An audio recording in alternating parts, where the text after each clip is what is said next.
कि हम बच्चों का बेहद का बाप दर्द जान कर करके उसके इलाज करने के लिए आया है ना। हमारे पास कौन सा दर्द है? दर्द का मतलब है दुख शांति। आज की दुनिया में दुख शांति है ना, तो दुख शांति क्यों है, किस कारण है? उसी दुख शांति के दर्द को जानने वाला एक ही है, क्योंकि उसके पास ही इलाज है। वही हमारे सदा सुख और शांति देने वाला बाप है। इसीलिए उसे गाते हैं नहीं, सुखदाता शांति दाता। तो दर्द को भी तो वही जानेगा नहीं। मनुष्य इसका इलाज नहीं कर सकेंगे।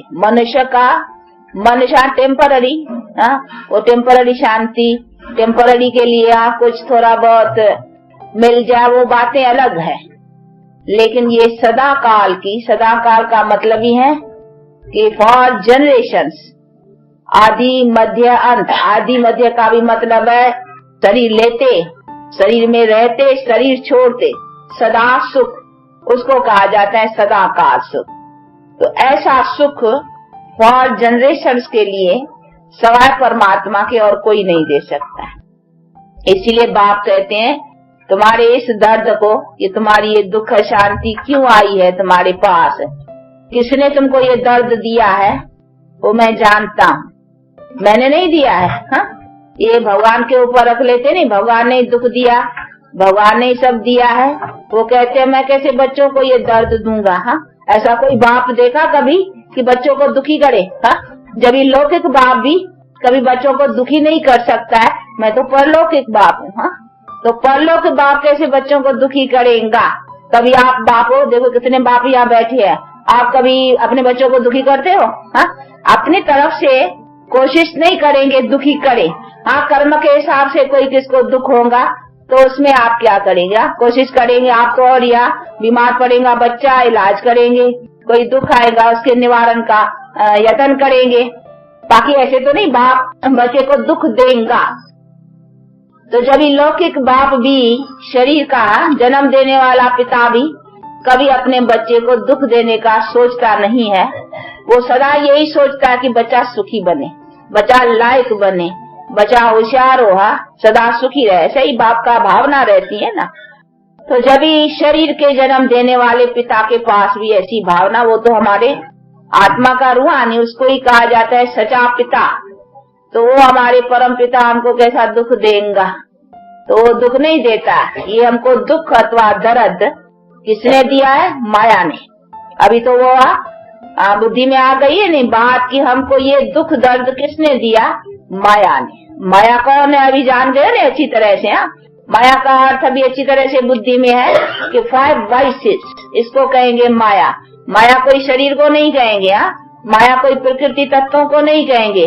5 प्रकृति तत्व अलग चीज है, उनको माया नहीं कहेंगे। उनको माया समझते हैं कि जो भी आंखों से देखते हैं ना, ये शरीर देखते हैं आंखों से, ये भी माया। और जो भी कुछ इस आंखों से दिखाई पड़ता है संसार का, ये सब माया है। इसीलिए कहीं इसको ऐसा समझ करके समझते हैं, इसी से कहा ऐसा कोई ठिकाना हो जो इस शरीर में ही ना आवे, ऐसा कहाँ लीन हो जाए जहाँ से लौटे नहीं। ऐसे ऐसे उपाय बेचारे सोचते हैं, परंतु ये बात नहीं है। ये शरीर कोई माया नहीं है। शरीर में तो देवता है भी, शरीर तो भगवान भी लेता है, तभी तो उसका कहन गाया जाता है ना। तो उसको भी प्रकृति का आधार लेना पड़ता है, तो आत्मा को भी शरीर का आधार लेना ही पड़ता है। तो वो तो बातें नहीं है, इसको माया नहीं कहेंगे ना। माया एक अलग चीज है। वो कौन सी है? ये 5 वाइसेस। तो ये 5 विकार माया है। ये कोई ऐसी चीज जरूरी नहीं है कि इनके बिना हमारा जीवन या इनके बिना हमारी दुनिया नहीं चलेगी। ये तो हमारे दुख के ही कारण है। जब से माया का टाइम आया, राज चला, तब से दुख होना शुरू हुआ। बढ़ते बढ़ते बढ़ते आज देखो ये रावण राज, वो रावण बढ़ता जाता है। और रावण को बना करके उसका बोता एफिजिया जलाते हैं नहीं, बड़े बड़े बड़े बड़े बड़े। तो अभी वो बरस बरस जलाते हैं। बाप कहते हैं बरस बरस जलाते हैं, पर तो जलता नहीं है। 5 विकार जलते हो तो जलाते रहते हैं बरस बरस फिर। परंतु नहीं, ये तो प्रैक्टिकल जलाना है ना। अर्थात पांचों विकारों को खत्म करना। इसीलिए कहते हैं इसको नाश करने के लिए मैं जानता हूँ कि इसको कैसे नाश करो, तो इसका उपाय मैं आकर के बतलाता हूँ। तो अभी उपाय बुद्धि में अच्छी तरह से आ गया है ना, इसका उपाय कौन सा है। उपाय भी सहज है, कोई इसके लिए और भी कोई हठ योग प्राणायाम चलाना या कोई भी कुछ भी नहीं, बड़ा इजी कि बस उस बाप के हो जाओ। जैसे लोग इस तरह से भी कोई धनवान हो और धनवान कहे कि मेरा बच्चा, मुझे बच्चा नहीं है, मेरा बच्चा बनो, तो बस जिस समय बच्चा बना तो वो भी धनवान हो जाएगा ना, बच्चा भी कहेगा मैं भी लखपति। बस कोई लखपति का बच्चा बना तो वो भी उसी सेकंड कहेगा मैं भी लखपति, क्योंकि मैं हेयर पेरेंट हो गया ना, मैं भी लखपति। तो देखो सेकंड में कोई गरीब का बच्चा, शाहूकार का गोद का बच्चा, एडॉप्टेड चिल्ड्रन बनने से वो भी लखपति। तो बाप कहते बच्चे मैं भी तो तुम्हारा असली पिता हूँ ना, तुमने मेरे से रिश्ता रिलेशन छोड़ दिया है, अभी फिर मेरे से रिलेशन रखो। मेरे बच्चे बनने से तुम भी तो जो मेरी प्रॉपर्टी है उसका तुम भी हकदार हो जाएंगे, और ऐसे हकदार बनने से तुम सदा सुख शांति को प्राप्त कर, क्योंकि मेरा तो हक तुमको सुख शांति का मिलेगा, मेरा हक कोई दुख का थोड़ी है, सुख का है। इसीलिए कहते अभी मेरे से रिलेशन रखो। अभी रिलेशन रखने में कोई देरी है, उसके लिए हठ योग प्राणायाम ये सब करना। रिलेशन का मतलब ही है कि बाप का हो कर करके चलो। तो फिर बाप देखो एक बार प्योर है ना, तो हमें प्योर होके चलना चाहिए ना। तो बाप क्या है, बाप की क्वालिफिकेशंस कौन सी है, तो बच्चे की क्वालिफिकेशंस कौन सी होनी चाहिए। तो हम बाप को देखें और फिर अपने को देखें, तो फॉलो करें ना कि भाई बाप एवर प्योर है तो हम इम्प्योर से प्योर तो है ना। तो हमको भी ऐसा ही बाप के समान अथवा बाप से जो कुछ बल मिलता है उसी को धारण करने का है। तो ये सभी चीजें हैं जो बुद्धि में रख कर करके और अपनी धारणा को आगे बढ़ाना है। अभी इसमें क्या डिफिकल्टी है, कुछ भी नहीं। बाप क्या मेहनत देगा कि बच्चे हठ योग करो, आसन लगाओ, कमर सीधी करके बैठो, ये करो वो करो। बाप क्या डिफिकल्टी देगा।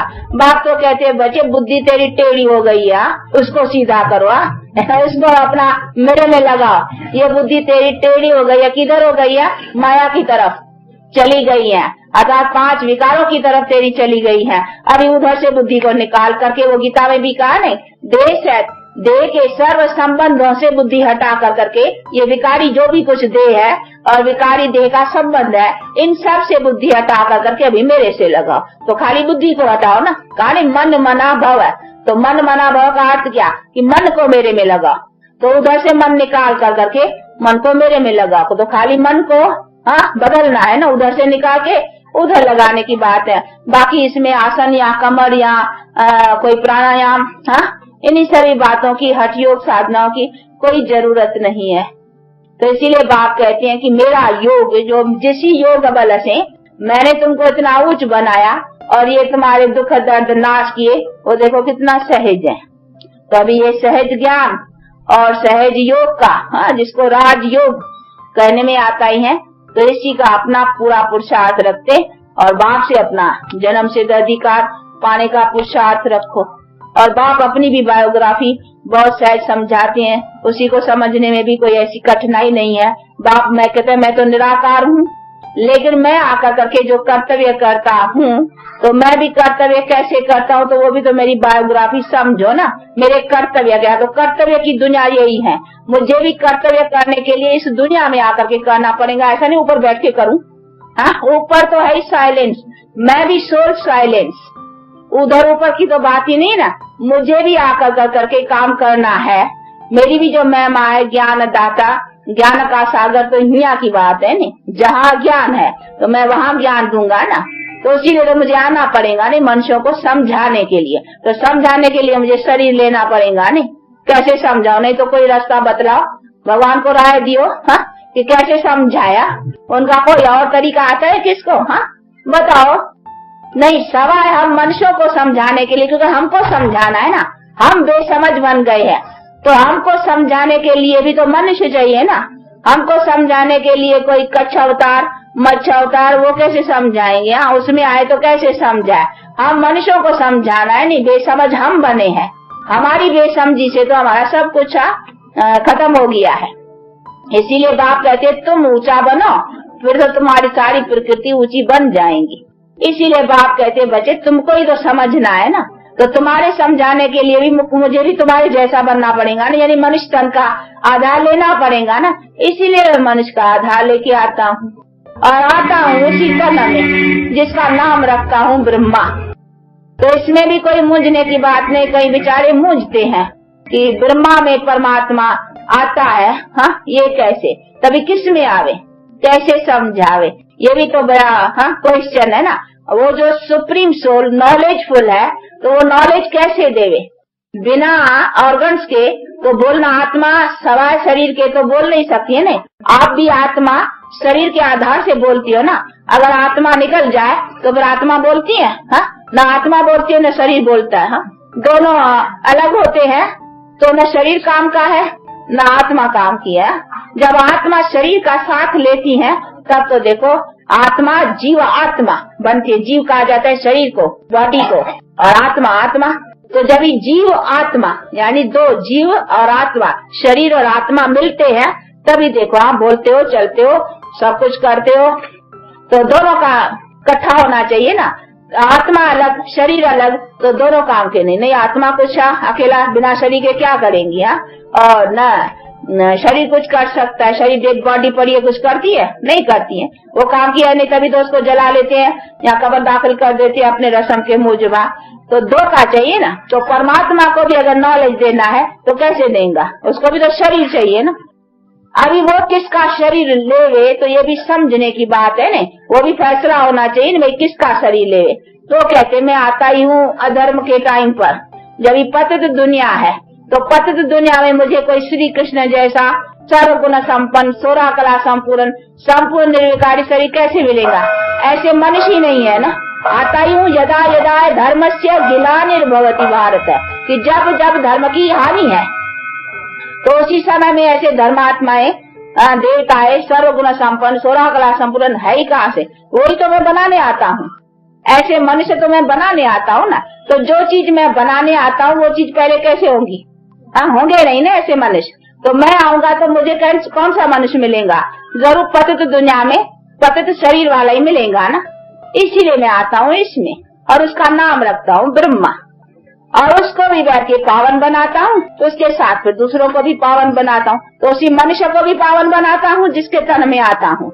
हाँ उनकी भी तो आत्मा है ना अपनी, उसको भी प्यूरिफाइड बनाता हूँ, उसके साथ साथ दूसरों को भी प्यूरिफाइड बनाते हैं। तो ये इजी है नहीं समझने में, इसमें मुझने की भी कोई बात ही नहीं है, क्योंकि वो तो परमात्मा भी तो सोल है ना। जैसे कहीं आप देखा होगा कि इम्प्योर सोल किस में आते हैं, हाँ जिसको भूत कहते हैं। कभी देखे हैं कोई बड़े होंगे देख किसमें भूत प्रवेश करते हैं, बोलते हैं। तो जब जैसे इम्प्योर सोल प्रवेश करती हैं वैसे ये प्योर सोल, ये वर्ड प्योर है, तो ये भी प्रवेश करके फिर आकर के बतलाते हैं नॉलेज। जो इम्प्योर सोल प्रवेश कर सकते हैं तो क्या प्योर सोल भी होगा प्योर, वो नहीं कर सकता है, क्यों नहीं कर सकता। इसीलिए बाप कहते मैं आता हूँ और आ करके मैं ये नॉलेज देता हूँ, लेकिन ये शरीर मेरा नहीं है, मैं टेम्पररी तो शरीर का आधार लेता हूँ। शरीर तो उसका है ना जिस आत्मा का शरीर है। मैं खाली टेम्पररी लोन पर, हाँ किराए पर समझो, लोन पर समझो, उधार थोड़े टाइम के लिए लेता हूँ और उसी उधार का उसको फायदा देता हूँ कि नॉलेज जो सुनाता हूँ तो वो भी आत्मा सुनती है कानों के द्वारा, वो भी तो बैठी है ना आत्मा। मैं भी हूँ, मैं सुनाता हूँ इस ऑर्गन से, वो इस ऑर्गन से सुनती है उसी में ही। हाँ फिर मैं सुनाता हूँ वो भी सुनती है और दूसरे भी, तुम भी आत्मा सब ऑर्गन्स के थ्रू, कान के थ्रू सुनते हो। इसमें मुझने की क्या बात है। नहीं तो परमात्मा कैसे सुनाए, कोई बतलाए, दूसरा कोई बुद्धि में किसको आता हो तो सुनाए, कैसे सुनाए। ऊपर से आकाशवाणी वो समझते ऊपर से ऐसे ही आवाज करे, ऊपर से कैसे आवाज करेगा, हाँ क्या आवाज कैसे ऊपर से आएगा ऊपर से ऐसे ही तो आवाज तो मुख से होगा ना। तो इसीलिए बाप कहते हैं कि बच्चे इसी सभी बातों को समझो, इसमें मुझने की कोई बात ही नहीं है।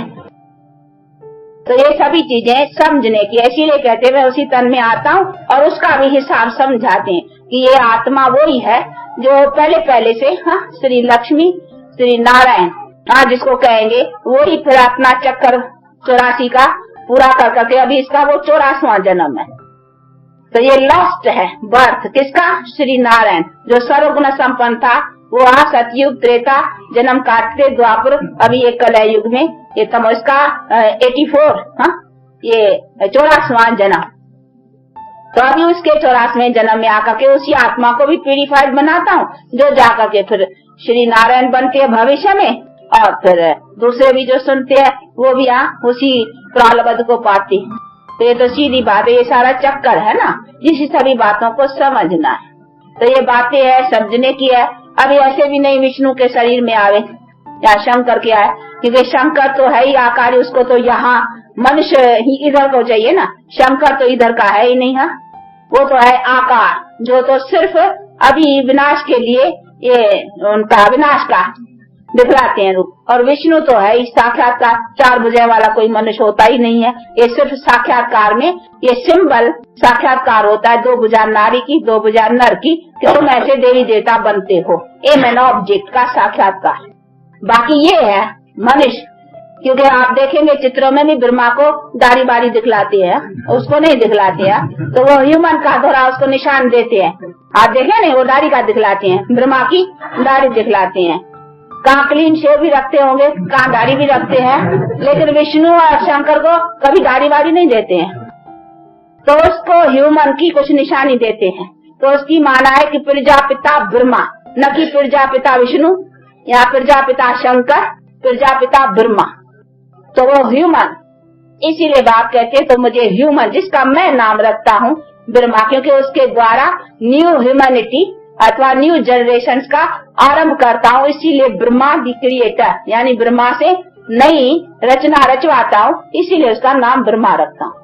और ब्रह्मा तो वैसे हर एक बाप है नहीं घर का, वो ब्रह्मा है। ऐसे कहने में आता है, हद के हिसाब से तो सब ब्रह्मा है। किसी तरह बाप जो घर का है, स्त्री को ले आया, फिर बच्चे पैदा किया, तो घर का ब्रह्मा हो गया। क्योंकि क्रिएटर को ब्रह्मा कहा जाता है। बाकी ब्रह्मा कोई 3 मुख वाला या 3 सिर वाला या ऐसी ऐसी बातें जो बना दी है शास्त्रकारों ने और चित्रकारों ने, वो कोई बात नहीं है। तो ये सभी चीजों को समझना। वो जो त्रिमूर्ति सुना है ना, अभी त्रिमूर्ति वाला ब्रह्मा विष्णु शंकर ये 3 है ना, तो उन 3 को मिलाकर के वो 3 सिर दे दिए उसके, तो उनको समझा ब्रह्मा को 3 सिर रख दिए, तो ब्रह्मा त्रिमूर्ति कर दिया। अभी परमात्मा है निराकार, और वो आया है ब्रह्मा तन में, वो बात न समझने के कारण वो ब्रह्मा को वो 3 सिर लगा दिए। और त्रिमूर्ति है परमात्मा, यानी तीनों रूपों से ब्रह्मा विष्णु शंकर से ये डिस्ट्रक्शन और कंस्ट्रक्शन, और फिर जो कंस्ट्रक्शन करता है दुनिया उसकी पालना की ये एम एन ऑब्जेक्ट, ये बैठ के बाप ने समझाया। तो बातें ऐसी हैं, लेकिन इन बातों को यथार्थ रीत से न समझने के कारण विचारों को फिर इसी सभी बातों में जैसे आया है जिसको, तो इसमें भी कोई मूंझने की बात नहीं है। अभी फिर भी कोई बात नहीं समझ में आती है किसको, कोई नए है तो फिर आकर करके समझना चाहिए। बाकी इसमें भी कोई न होना चाहिए कि इसको क्यों ब्रह्मा बनाया है। ब्रह्मा तो ऐसे तो हर एक बाप ब्रह्मा है, वो अर्थ समझना है नहीं। ब्रह्मा का अर्थ क्या है? ब्रह्मा कहा जाता है क्रिएटर को। तो ऐसे घर का क्रिएटर तो बाप है ही, परंतु ये है न्यू ह्यूमैनिटी का क्रिएटर। इसी मनुष्य तन में आकर के परमात्मा मनुष्य के द्वारा क्रिएट कराएगा नहीं, ह्यूमैनिटी को ह्यूमन के द्वारा ही करेगा ना। इसीलिए परमात्मा उसमें आकर के ये प्यूरिटी का नॉलेज देता है। इसीलिए उसको कहते हैं मुख वंशावली। मुख वंशावली का अर्थ ये नहीं मुख से आदमी निकल आए, तो कहीं ऐसे समझते हैं कि हाँ ब्रह्मा के ऐसे मुख से आदमी कैसे निकलेंगे। नहीं, मुख वंशावली का मतलब है मुख से जो नॉलेज सुनाया प्यूरिटी का। तो अभी देखो हम मुख वंशावली है नहीं, पर तो हम मुख से थोड़ी निकली है। नहीं, मुख वंशावली तो जो मुख द्वारा परमात्मा ने नॉलेज सुनाया उसकी धारणा से हम प्योर बने हैं। तो अभी प्यूरिटी की जनरेशन में चलेंगे। तो हम प्यूरिटी कहाँ से ली? मुख द्वारा, नॉलेज से। इसीलिए हम प्यूरिटी की संतान हो गई ना, यानी प्यूरिटी में आने वाले, तो वो हो गई मुख वंशावली। यानी जिस मुख से परमात्मा ने नॉलेज सुना है, नॉलेज से हम प्योर होकर के अब प्यूरिटी के जनरेशन में चलते हैं। तो मुख वंशावली का अर्थ ये है, पर वो न समझने के कारण कई समझते हैं मुख से ऐसे आदमी शायद निकले हैं। इसीलिए ऐसी बातें बहुत शास्त्रों में बैठ के रखी है। वो कहते हैं कि वो था कर्ण, वो कानों से निकला रहा, वो करण कानों से निकला, वो मुख वंशावली का आसन मुख से आदमी निकले, वो कहते हैं एक उसका और नासरेत का उसने छीकी तो उससे निकल आया आदमी निकल आए। हाँ? ऐसी ऐसी शास्त्रों में बातें लगाई हुई है, पर तो ऐसे नहीं है कोई नाक से निकलेंगे या कान से निकलेंगे या मुख से, नहीं, ये सभी अर्थ है। तो ये सभी बातों को बैठ कर करके बाप समझाते हैं। बाकी कैसे और क्या ये सभी यथार्थ बातें अभी बाप समझाते हैं, जिसको समझ कर करके और प्रैक्टिकल लाइफ को बनाना है। तो अभी समझ गए हो ना सभी बातों को, यथार्थ क्या है और यथार्थ हमारे जीवन के लिए क्या है, इन सब बातों की रोशनी बैठ कर करके बाप देते हैं। उसी को लेकर करके अपना पुरुषार्थ ऐसा रखने का है, बाकी इसमें कुछ मूंझने का नहीं है। अच्छा, कुछ सुनाना था शायद इस बच्ची को।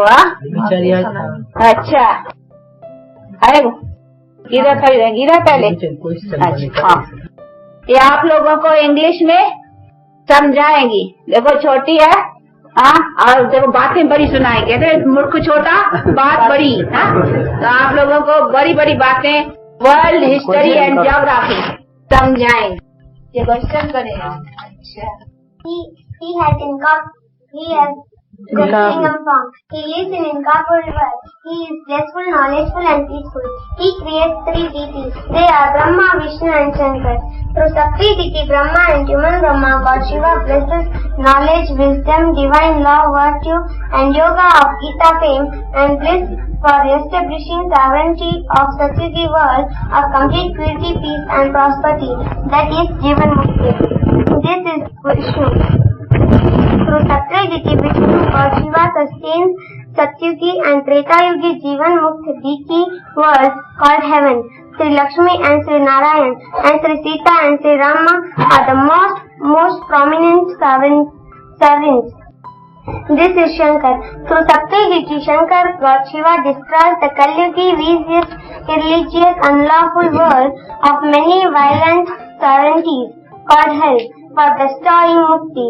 International and civil wars and natural calamities are the means. This is the kalpa of 5,000 years. There are 5 yugas in this kalpa.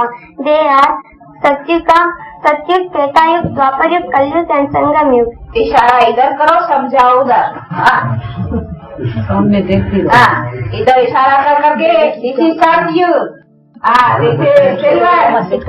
ऐसा समझा। हाँ, जावे। There is only one deity dynasty of complete purity, peace and prosperity. This is Abraham, God and Christ. These are the three worlds. This is incorporeal world, this is subtle world and this is corporeal world. And these are the Brahmakumari. They are sitting in yoga. But sitting in yoga, they have... You are भी, तुम भी है ना? ब्रह्मा कुमारी में तुम है कि नहीं? अच्छा, we are sitting, not Brahma Kumari. हम कहो we are Brahma Kumari sitting. Yeah, Brahma Kumari sitting. By sitting in yoga, they have taken sovereignty of half. वही है। We have taken sovereignty of half kalpa. This is Lakshmi Narayan. This is golden age. And this is silver age, Sita Ram. There is only one dynasty of complete purity, peace and prosperity. And this is of 14 degree power. And this is of 16 degree power.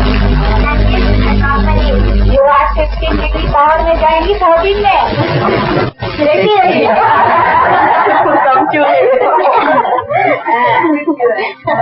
proper age, first they were worshipping God Shiva, but afterwards they were worshipping all the deities.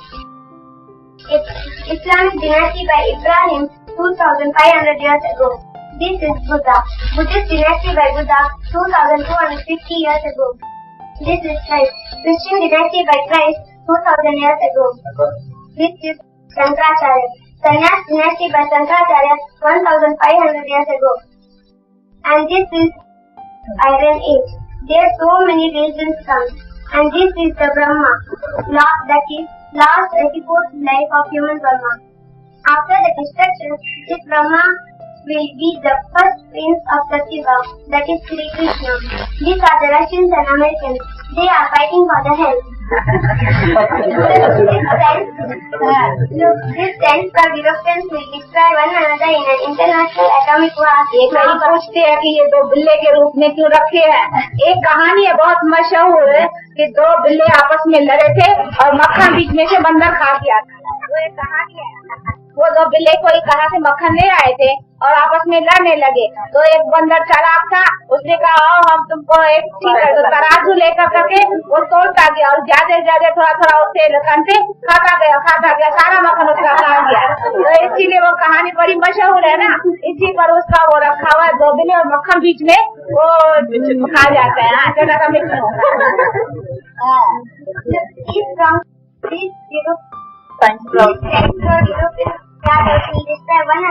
one another in an international atomic war, Mahabharat, like 5,000 years ago.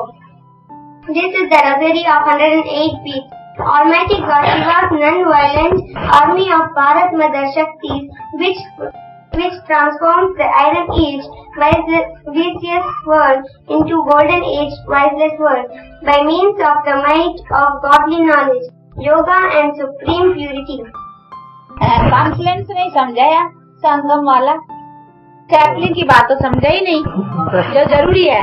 संगम कैसे वही दिखाया है नहीं, ये नहीं अभी sapling लगती है और सैपलिंग तो बदला ही नहीं। End of old world beginning of new world, ये कॉन्फ्लेंस ये लिखा हुआ end of old world, beginning of new. This is the end of old world and beginning of new world. That is a conflict. That is the conflict. This is the Sangam Yuga and this is the Golden Age. अच्छा, अभी कौन सा? बहुत अच्छा, बड़ी बढ़िया भैया। 16 degree. अच्छा भाई, इसने क्वेश्चन पूछा तो ने कर दिया, नहीं इसको पूछना था। अच्छा अच्छा भाई, इन दोनों कुमारियों को फिर कुछ सौगात देनी पड़ेगी। सुनाया है क्या सौगात लेंगी? 16 डिग्री। अच्छा, वो तो तुम जितना अपने को अच्छा बनाएगी और धारणा रखेगी अच्छी तो फिर जरूर अब ये अच्छी है, ले सकती है और लेने का अच्छा पुरुषार्थ रखती है। कैसा? ठीक है ना? ये भी अच्छी है। इसका नाम क्या है? वीणा। ये तो है ही सरस्वती की वीणा। तो बजेंगी। अच्छा, आप लोगों का टाइम हुआ है इसीलिए 2 मिनट साइलेंस।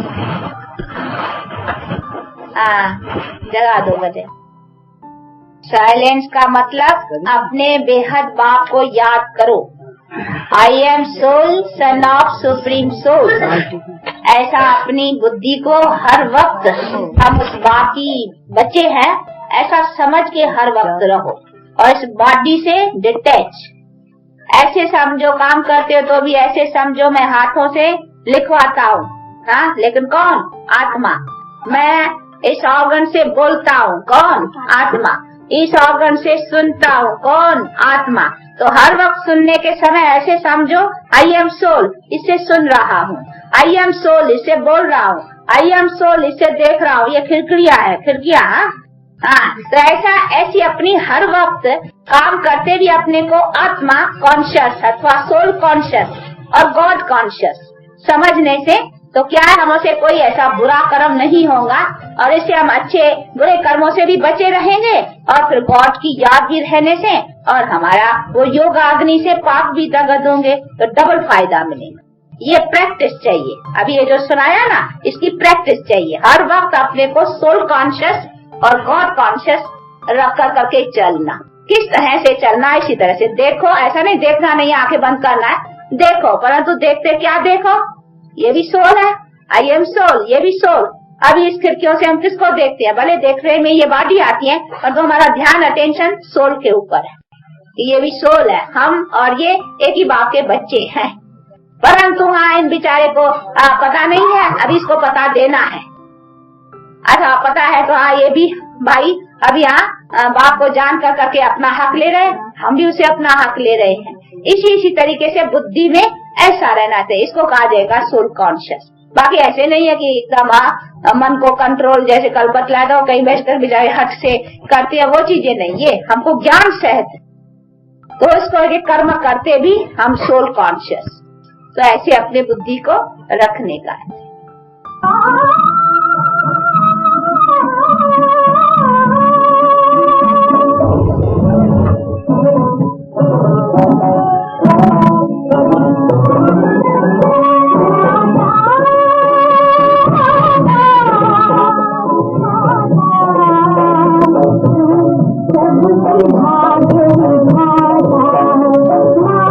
और बायोग्राफी को समझ गए हो ना, परमात्मा का ऑक्यूपेशन, परमात्मा की बायोग्राफी क्या है, देवताओं की क्या है। तो मनुष्य देवता हो सकता है, मनुष्य परमात्मा नहीं हो सकता। तो ये समझना है, इसीलिए ऐसे नहीं हमको कोशिश रखने की है मनुष्य से देवता बनने की। देवता का मतलब ये है क्वालिफाइड। कौन सी क्वालिफिकेशन से श्रेष्ठ है? सर्वगुण संपन्न, 16 कला संपूर्ण, संपूर्ण निर्विकारी। इसीलिए हमें कोशिश वो करने की है जिसमें आत्मा भी प्योर, शरीर भी प्योर। बाकी वो तो एवर प्योर है, वो तो गॉड इज वन। तो हमको कोशिश कौन सी करनी है, क्या बनना है, वो एम एंड ऑब्जेक्ट का नॉलेज होना चाहिए ना। ये सभी समझने की बातें, जिसको समझ कर करके अपना कोशिश अथवा अपना पुरुषार्थ ऐसा रखने। अच्छा, आप लोगों का टाइम होता है, हम तो बैठे हैं, हम तो कहेंगे बैठे रहो, लेकिन आप लोगों को जाना है तो फिर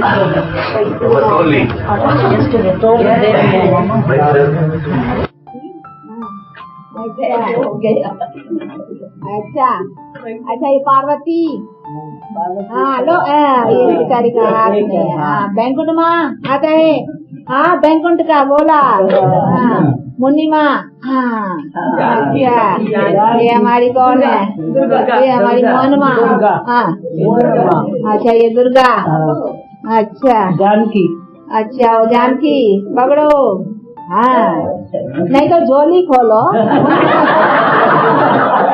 देखो झोली का जाएगा,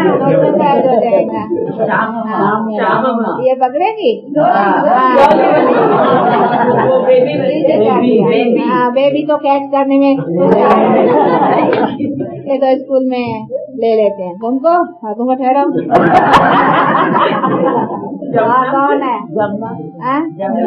जमुना भी ठहरो, तो बस सब हो गया, अभी बाकी अभी दादा, हाँ अभी तुमको नहीं, कविता ये बेटा अंगना कभी मिला, लो सुंदरी जो हमारी रचना, हाँ तो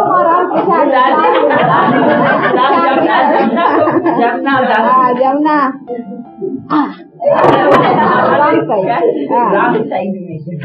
अच्छा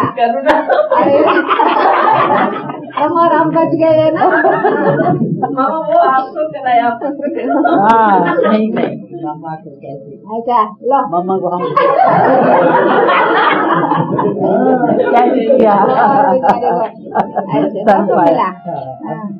अच्छा देखो ये जो दिया है ना, इसका अर्थ क्या है? इसका अर्थ है सृष्टि का गोला, आत्मा भी आत्मा भी है ना, तो बस गोला तो थोड़ी मिलेगा, बिना प्यूरिफिकेशन के ये गोला तो नहीं मिलेगा, हेवन थोड़े मिलेगा। अच्छा हम अपने नयों की जरा खातरी करते हैं, डोंट माइंड। हाँ देखो ये तो फिर नए है ना, तो रहेंगे ख्याल रहेगा। हाँ तो जब हम इन एडवांस है ये, इन एडवांस मिलती है, एडवांस में जाना है, आगे जाना है, तो ये मिलता है इसीलिए कि आप लोगों को आगे दौड़ना है। हाँ देखो कभी तो समझेंगे हमको, मामा आगे बिठाया गाय के लिए, तो एक ही मिली नहीं रहे कि जैसी बात, हाँ इनको डबल तो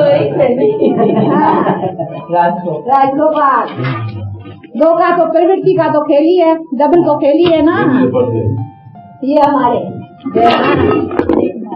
और ऐसा नहीं कि चराई दर फेंक के जाओ, इसमें जानना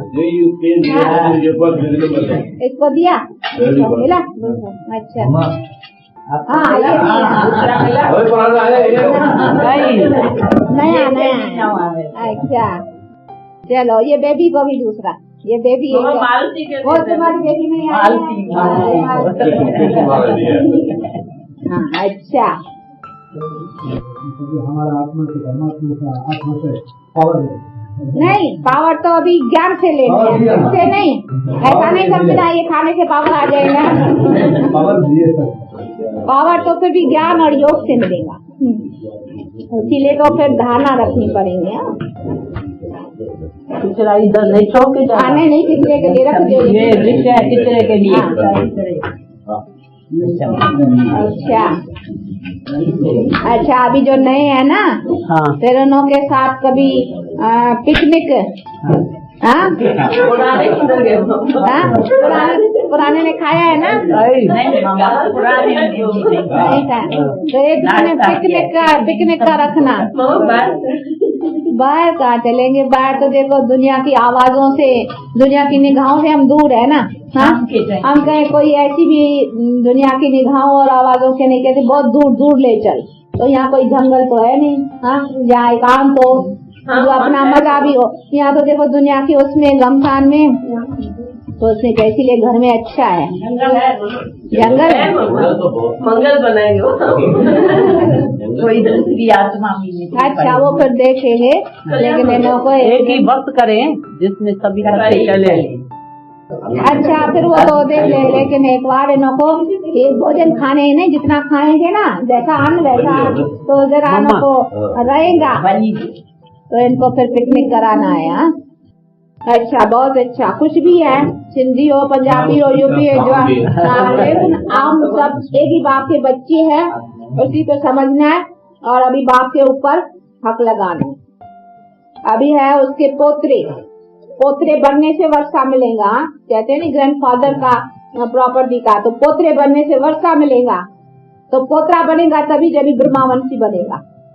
वैसे तो सब उसके बच्चे हैं, तो बच्चे तो है ही, पर उसमें वर्षे की बात नहीं, पोतरा बनेगा तो वर्षा मिलेगा। इसीलिए जब ब्रह्मा बीच में आता है तब है पोतरे की बात, तो ब्रह्मावंशी बनेगा, ब्राह्मण बनेगा तब है पोतरे का और वर्षे की बात। नहीं तो वैसे बच्चे तो सब है, शिववंशी तो सब है, ब्रह्मावंशी जब तक न बने ना, तब तक पोतरा न बने, और पोतरा न बने तो वर्षा न मिले।